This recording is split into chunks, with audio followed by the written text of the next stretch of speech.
სუფრა კერძები და რიტუალი, რომელთა დაცვასაც ადგილობრივები ამ დრომდე ცდილობენ. გენო სიყმაშვილის, კახაბატიაშვილის და თამარ აქიაშვილის რეპორტაჟი მყინვარებს შორის მოქცეული მესტიიდან.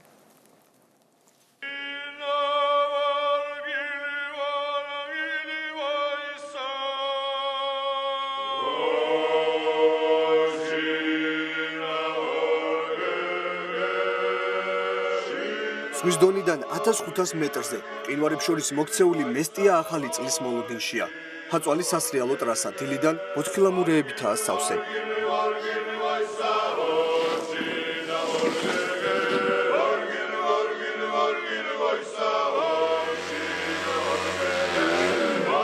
აქ განწყობას 2016 წლის მოახლოებასთან ერთად უშბა და თეთრმურდი ქმნიან. დიდი ხანია წარსულს ჩაბარდა რეალობა, რომ ზამთარში სვანეთი მიუვალია. ამიტომ ახლა აქ მსოფლიოს ნებისმიერი კუთხიდან ჩამოსულ ადამიანებს შეიძლება შეხვდე. უკვე წლებია მესტიაში ახალი წლის დადგომას მხოლოდ სვანები აღარ ელოდებიან.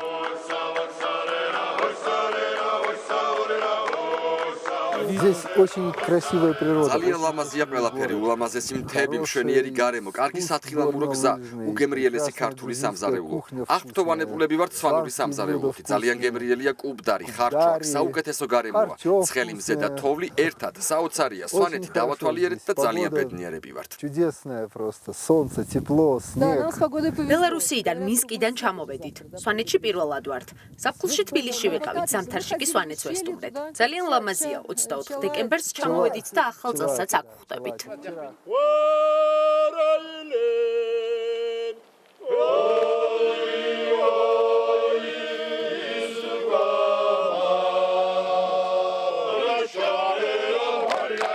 თუმცა სვანეთის ღირსება მხოლოდ საოცარი ხედი და მყინვარი არ არის.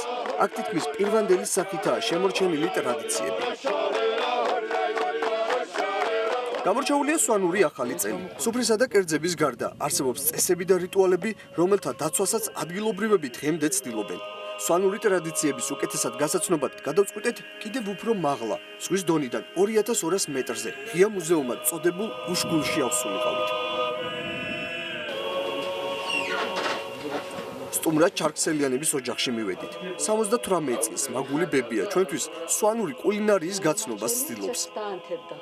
არ არსებობს სადღესასწაულო სუფრა, სადაც არ იქნება კერძები და რა თქმა უნდა ახალ წელსაც არის კერძების შესაბამისი, რომელიც მხოლოდ სვანეთში მზადდება.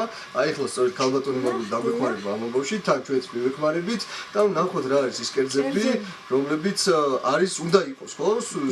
დღესასწაულზე ახალ წელს. რა, აი რა კერძებია ესე მაინც? კუბდარი, ჭიშტვარი, ხაჭაპური. კუბდარი მაინც განსაკუთრებულად ესე იგი არის. კარგი, მოდით მე რაში მოგიხმართ მაშინ რომ ითხრათ და თან ელელა გავაკეთოთ. აი ამას რა, გირო. მაინც და მაინც დიდი კულინარი არ ვარ, მაგრამ ესეა. ისიც სვანებმა.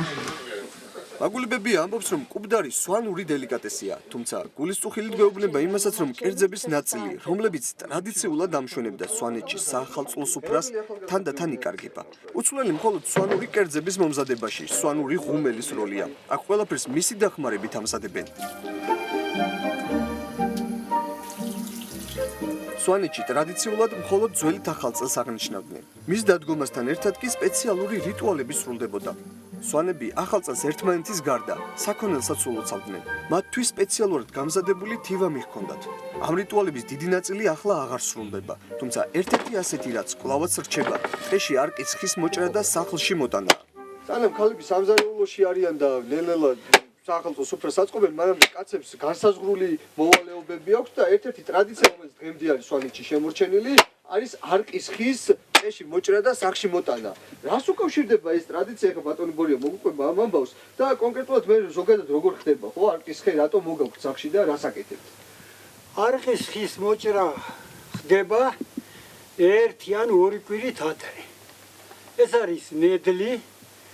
მას უნდა ეხარა იქ და რო შემოგაქვს არა ოჯახი მაი უნდა ეხაროს იმ შემოტანილით, რადგანაც მეკვლეს ეს პირველად შემოაქვს შენ ოჯახში.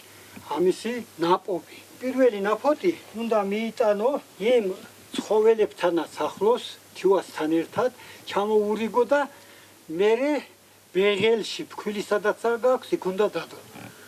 ანუ არყის ხე არის სიხარულის შემოყვანილი. სიხარულის და დოვლათის. უკვე დაჭრილ არყისქის ნაჭრებს კი სახლში შესასვლელ კართან ალაგებენ, რათა სტუმრებმა სახლში შესვლამდე თითო ნაჭერი ხელში აიღონ და ამით ოჯახში სიმბოლურად სიხარული და ბარაკა შეიტანონ.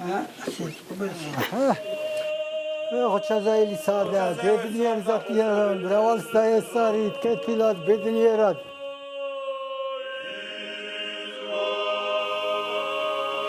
ახალი წელი თითქმის უკვე მოახლოვდა რაღაც არის ახალი წელს უკვე დაშლილი არის სასმელის დასრული არის და შეგვიძლია ხო პრინციპში უკვე შეგვიძლია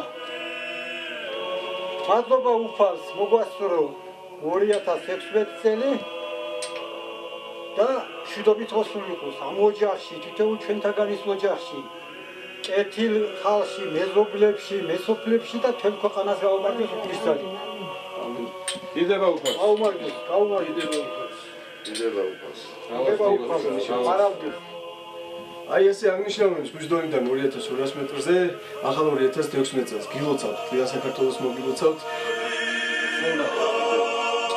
სვანურ საახალწლო სუფრას სადღეგრძელოების თანმიმდევრობა და რაოდენობაც განსხვავებული აქვს. კაცრა და განსაზღვრული რომ პირველ სამ სადღეგრძელომდე სიმღერა და ცეკვა არ სრულდება. სამი სადღეგრძელოს შემდეგ კი თამადად კბილეულს ჩამოარიგებს და ამბობს რომ სუფრა თავისუფალია, რაც იმას ნიშნავს რომ გართობა ნებადართულია.